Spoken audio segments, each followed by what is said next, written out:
Hey, welcome back, comic fans. It's Mr. Q Comics back with another haul video. Today I've got a nice stack of books that I picked up from some local flea markets.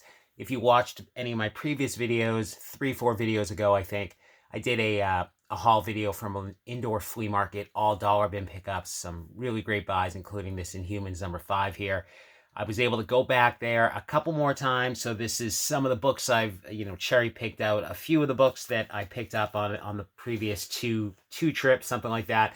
I did a little more exploring and found another indoor flea market that was kind of off the beaten path, good hour and a half away from me. So before I dive into the books, if you're a fan of haul videos, please do me a favor, go down below, hit the like button, hit subscribe, and leave me some comments. Let me know what you think about these books. So all right, we're going to start with the indoor flea market I hit before. I think I went back there 2 or 3 times. This place is only open on the weekends, Saturday and Sunday.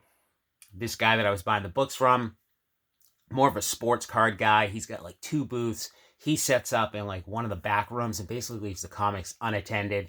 And you just kind of got to go back there and settle up. It's a really weird scenario. So he doesn't know anything about comics. He had just brought all of this stuff in. I don't even know how much he's going to bring in again. I haven't been there in probably 2 months now. But I went back a couple more times and cherry picked out some other stuff. So this is kind of the highlights of the last 2 or 3 trips that I made to this flea market. So we will dive in with some Hulk here. I got Hulk #20. I believe this is the run with the first Red Hulk. I don't think this is any significance, but I found this run and they're all signed by Ed McGuinness here, if you can see that. So we got issue #20, the second print. We got issue #22, again signed. And I think I was flipping through and it just dawned on me, wait a minute, all of these are signed. 22, the second print. I think there are 2 or 3 copies of that. Let me know if any of these are any sort of key at all. I really don't know a ton about the run. I don't believe they are. We had #23. And finally, #30. So I thought that was kind of neat that, that full run there. I picked up some of these other issues in previous hauls, but none of those were signed. He had quite a few books in that collection that turned out to be signed. I'm sure I missed some because it didn't occur to me till after I had done some digging that I was, pulling up books that had been signed. We've also got She-Hulk #30. I forget which run this is, but it's a cool Frank Cho cover, and I believe it's the last issue of it's a 2005 series. So that was in pretty good shape. VF near mint. I had pulled out a whole bunch of Transformers. He had a ton of Transformers, all newsstand copies, mid-grade type of stuff. So I don't think I showed any of those off previously. They were just lots I put together and flipped, but I did keep one out of there. I'm a big fan of McFarlane, Jim Lee, any of the late 80s Marvel, the early 90s, the founding fathers of Image. So I had no idea this Transformers 53 was a Jim Lee cover. So that's just, for me, for the PC, I thought that was pretty neat. Again, newsstand copy, but that was the one book I was keeping out of the run. And then this was a fantastic find for me. I don't know this title at all. I've never even heard of it. Speaking of early 90s Image, but we've got Divine Right #6, some glow-in-the-dark cover. But again, I realized I didn't even notice it when I first pulled it out, but signed by Jim Lee right there. I think I saved it. We got the certificate of authenticity, #383. So that was pretty cool. Again, I don't really care about this title. I just wanted the Jim Lee signature. So happy to find a Jim Lee signature for $1 to keep in the personal collection. I thought that was pretty cool. Wish it was on a book I actually cared about. But hey, for $1, I think less than $1, because usually he gives me money off once I put a big stack together. So pretty cool pickup there.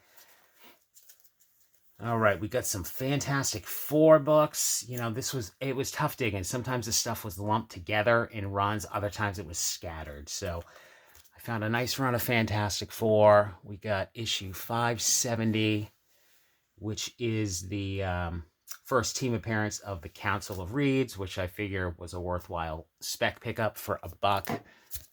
I have not, as of, as of me shooting this video, Multiverse of Madness came out a couple days ago, which I have not had the chance to see, but I figure any key tied to Fantastic Four or anything like that is worthwhile.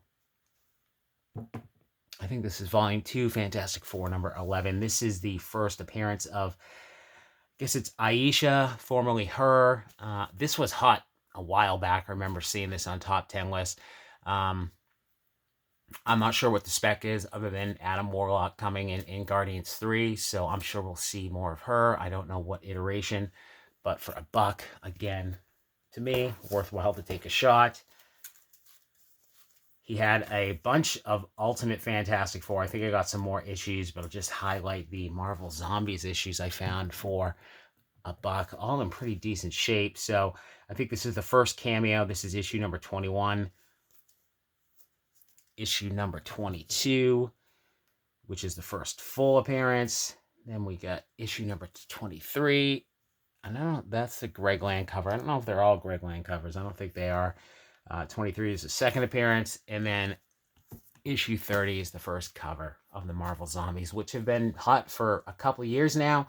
Again, I don't know if that's tied to MCU spec or just people like it. I think, I could be wrong, could have been tied to the What If series, which I honestly didn't watch. I watched a couple of the episodes, but it wasn't really my thing. So, and sticking with the Ultimate Comics stuff, I picked up a few of the Ultimate Comics run, the Ultimates, but issue 30, and I'm drawing a blank what this is. Again, I know I've seen it on top 10 lists. I think it's the first Sue Storm as Kang cover or something to that effect. So I just recognize the cover, and it is a really sharp copy. So for $1, that was a good pickup. All right, let's see what else we got here. I don't think there was anything too major. This guy's run had so many newsstand copies. It was weird. I've never come across a collection, at a flea market like that, where it was just, so many newsstand copies. But this is a direct, but we got Silver Surfer 53, first appearance of, I'm going to butcher it, Aldan. I don't even remember the spec behind this. I think it could be tied to Secret Invasion, but I don't recall.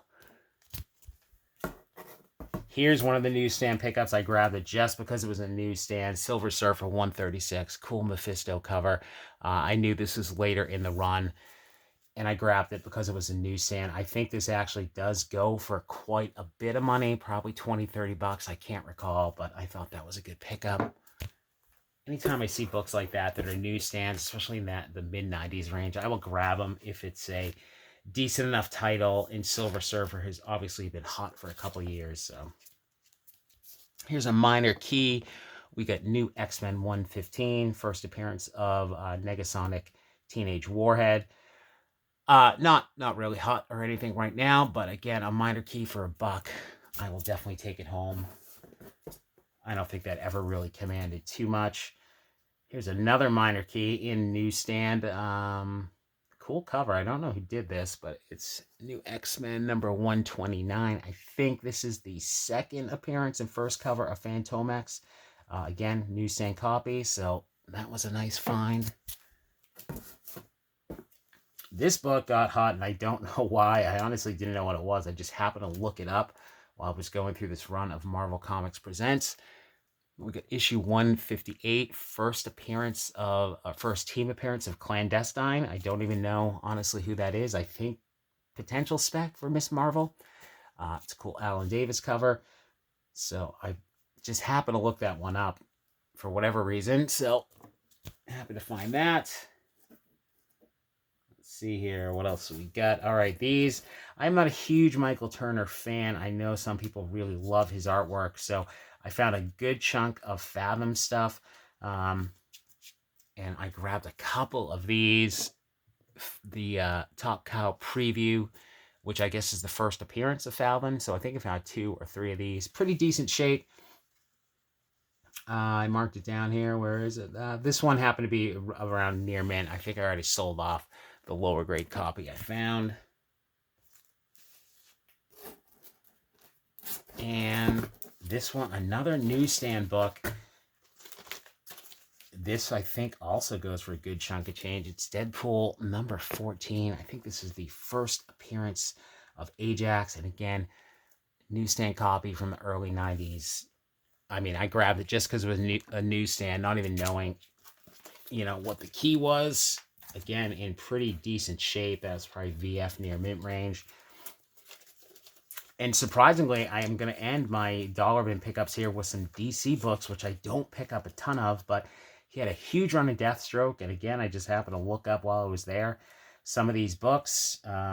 So I picked up the last few in the run. Let me see.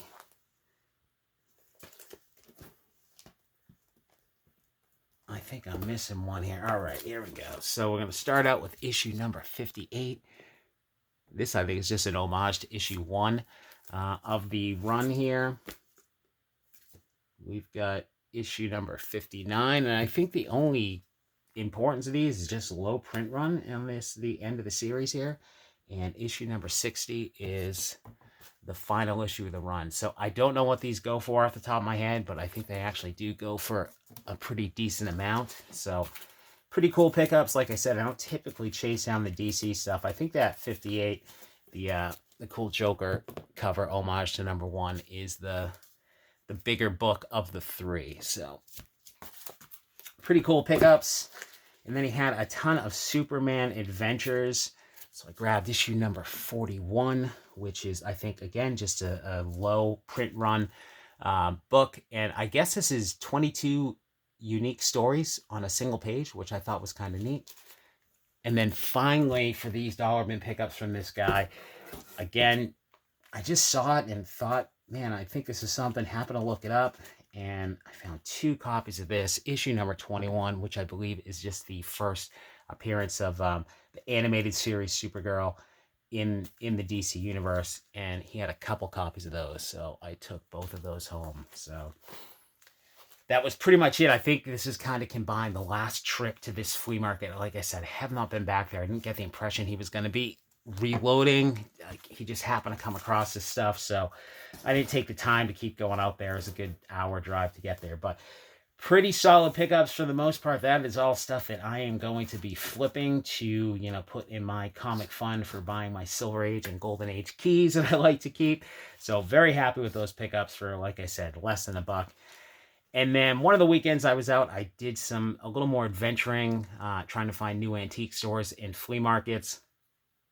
I think I had a couple destinations in mind and stumbled across this massive indoor flea market. I did not have a ton of success there in the actual flea market, but they had like a collectible shop in a side building. So I went in there. It was mostly card stuff, Pokemon, Magic, stuff like that.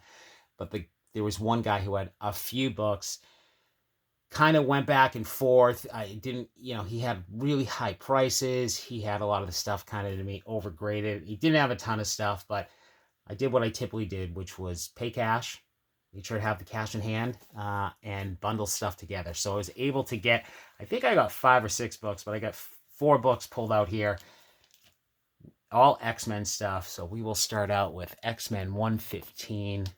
Pretty decent shape. This is probably mid-grade fine, very fine. Very cool John Byrne cover. I don't think it's a key of any significance, just a cool Bronze Age John Byrne cover. We've got issue 222 in a newsstand. I believe this is Mark Silvestri. Cool Sabretooth cover. One of the early battles with Sabretooth. Pretty decent shape again. Fine, very fine.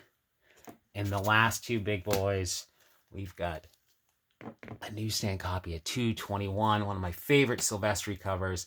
Of course, first appearance of Mr. Sinister, which has been,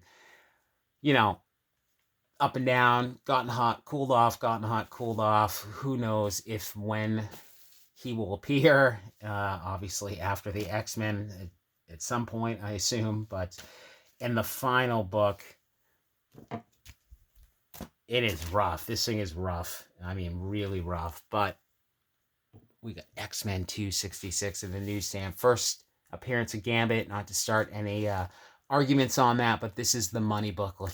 Let's say. I know X-Men Annual 14 has gotten more attention in the past couple years, but this is the money book for people looking to get Gambit. So I can't remember what I paid. I think it was 90 or $100 for everything once it was all bundled together in a cash price. So I thought that was pretty fair there. So happy to take those home. I thought that was a pretty, it was a fun day adventuring, and it's always fun when it's, you're able to put together a deal. So that is it for today's haul, guys. Again, if you're a fan of these types of videos, please go down below, hit the like button, hit subscribe, and leave me some comments. Talk to you soon.